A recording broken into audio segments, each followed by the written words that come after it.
This is Martin Giles of the Guildford Dragon News, and I'm delighted to welcome back to the Guildford Dragon Sir Jeremy Hunt, who's the MP for Godalming and Ash. So, Jeremy, welcome to the Guildford Dragon once again. Thank you. Please call me Jeremy. I haven't got used to this new title at all, Martin. But anyway, thank you very much for politely calling me my formal title, my Well, fair formal enough, new but title. let me congratulate you on the award. Congratulations are in order. But it's not just the fact that you've been knighted. You've also recently completed 20 years as a politician. It's true, and it's gone by in an absolute flash, I have to say. I mean, first of all, look on the knighthood. I'm obviously thrilled, but I also meet in the course of my work as an MP lots of amazing local volunteers and people working in charities who do, frankly, far more impressive public service than anything I've ever done. So I sort of feel it's a bit unfair sometimes that if you happen to be at the centre of things in Westminster, you can get recognition for public service in a way that eludes people who aren't right at the centre of things. But I'm nonetheless very honoured.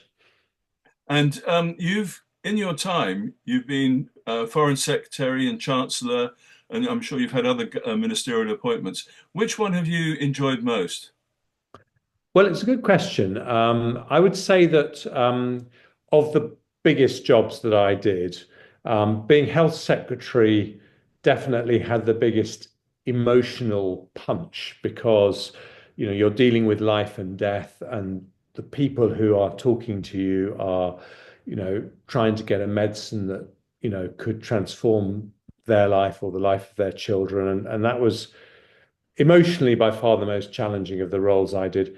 The most fun, without any doubt at all, was being foreign secretary. I mean, you go on red carpets, meet fascinating people. I met Trump several times, and all the problems that you're talking about are not your fault. I Hmm, can't tell you in politics hmm. that's quite unusual to be able Yeah, to uh, offer commentary about why things are going wrong without being well, challenged as in your direct responsibility.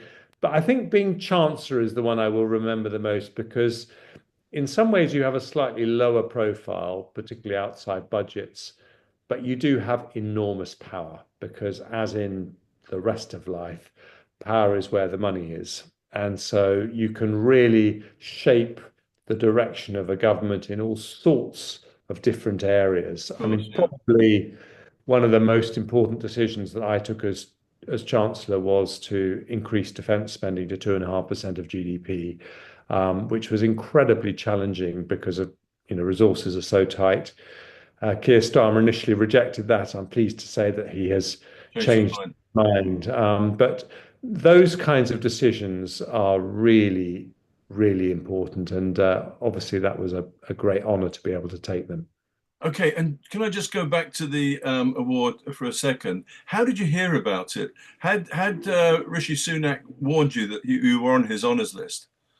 Well, Rishi Sunak contacted me a few months ago and said, would I be interested if I was offered it? And I said, I'd be very honoured.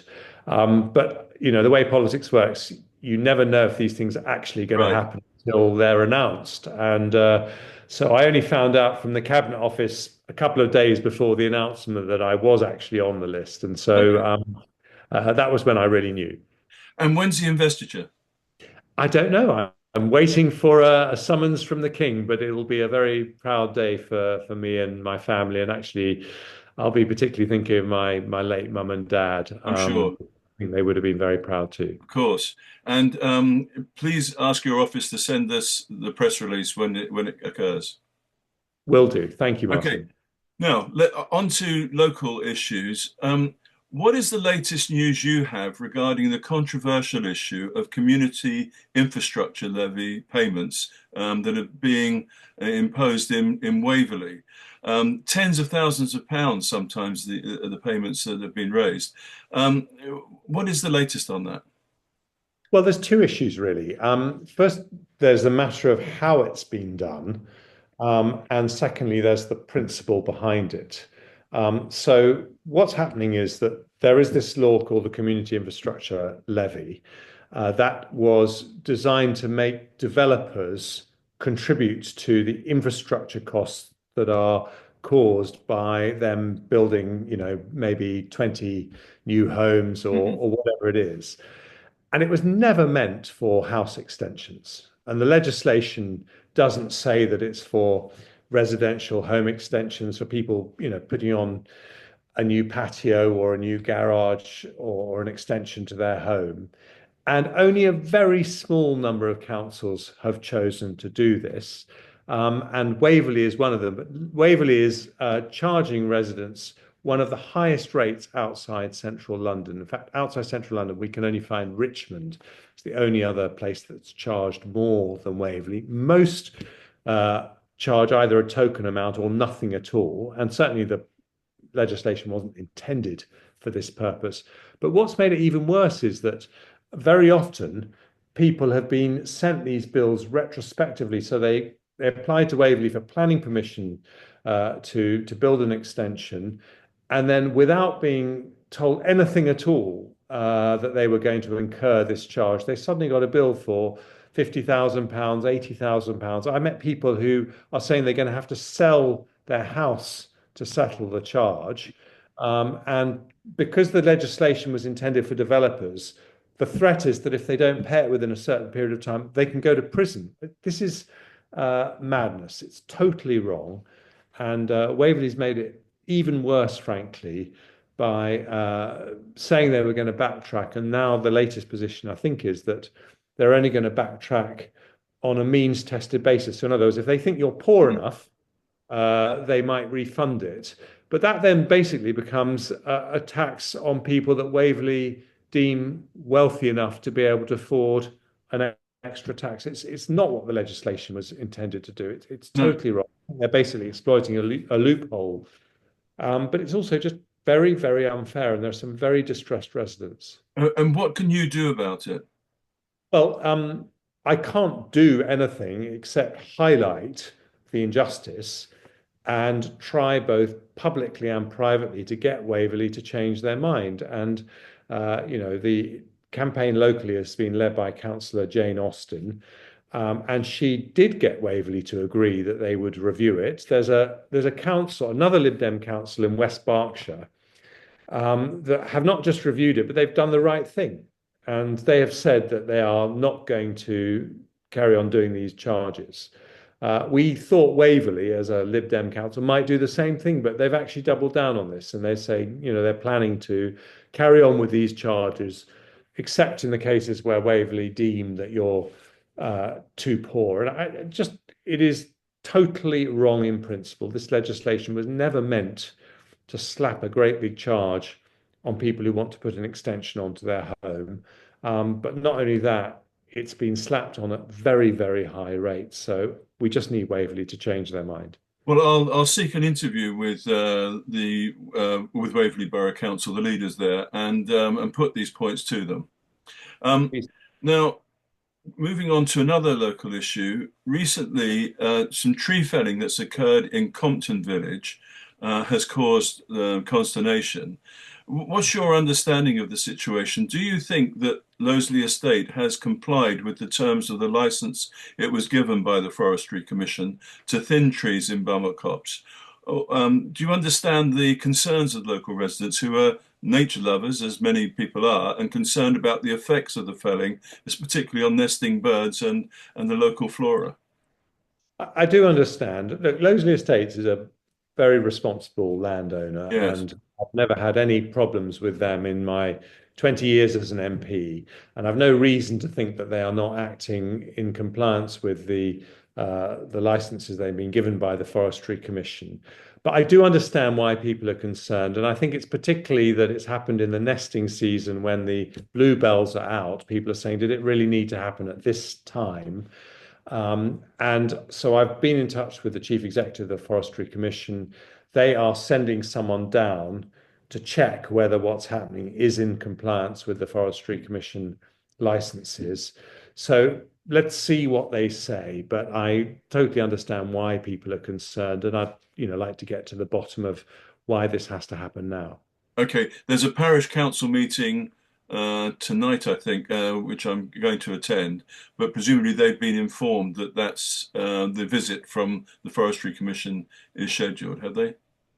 I believe so. Yeah. And I've been on the case from the first moment that I started getting letters from people about it. And as Okay. I said, I think this is a responsible landowner, but I just want to make sure that everything is being done the way it should, and with the sensitivity necessary given the beautiful nature that we have locally. Okay. And now, moving on to the recent local elections, your party leader, Kemi Badenoch, apologized for what she described as the bloodbath of the local election results for the Conservative Party. How do you think your party can win back those who have transferred their support to reform? I mean, it's a considerable number, isn't it? It is, and the threat to us as a party is real. But I think we also have to be realistic. Less than a year ago, we had the worst defeat in our history. We are the oldest political party in the Western world, and we had the very worst defeat. And we've been in office over 14 very turbulent years. Uh, we didn't get everything right, but we also had to deal with some very big external shocks, the global financial crisis, COVID, the energy shock caused by the Ukraine invasion. Um, I feel that we did, and indeed I, as Chancellor, did what people want a Conservative government to do in that period, which is take the decisions necessary to get the economy back on its feet. And we had left the country with 2% inflation, the fastest growth in the G7, unemployment low, avoiding a big recession.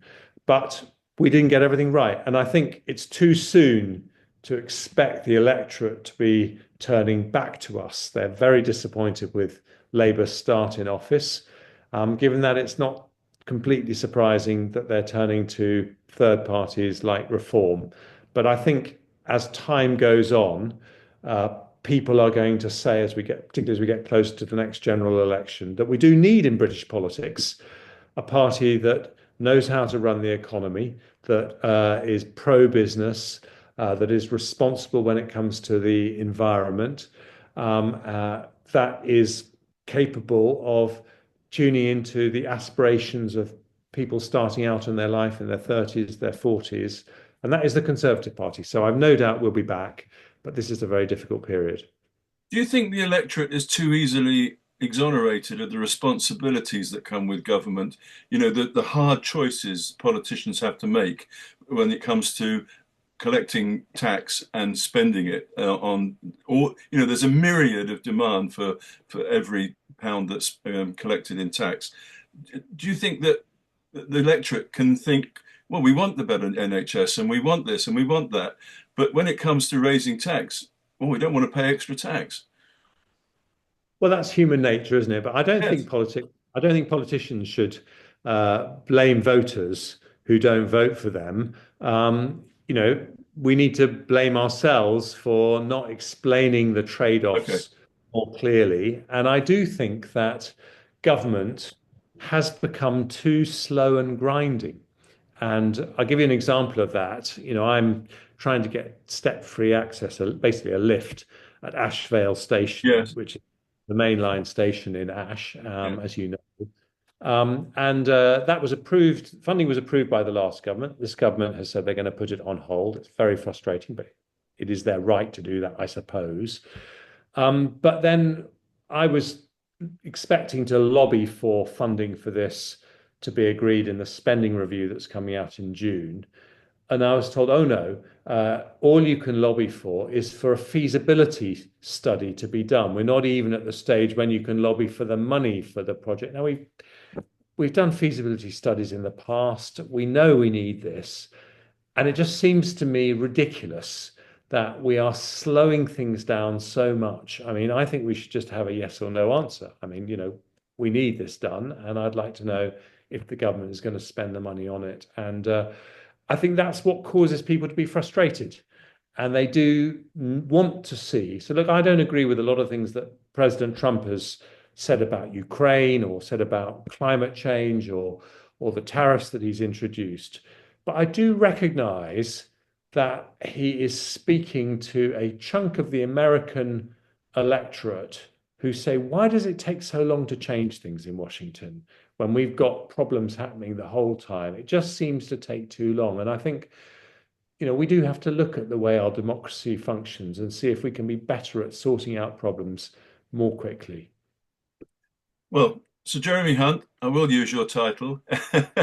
Thank you very much for giving your time, and I look forward to speaking to you in the future. Thanks a lot, Martin.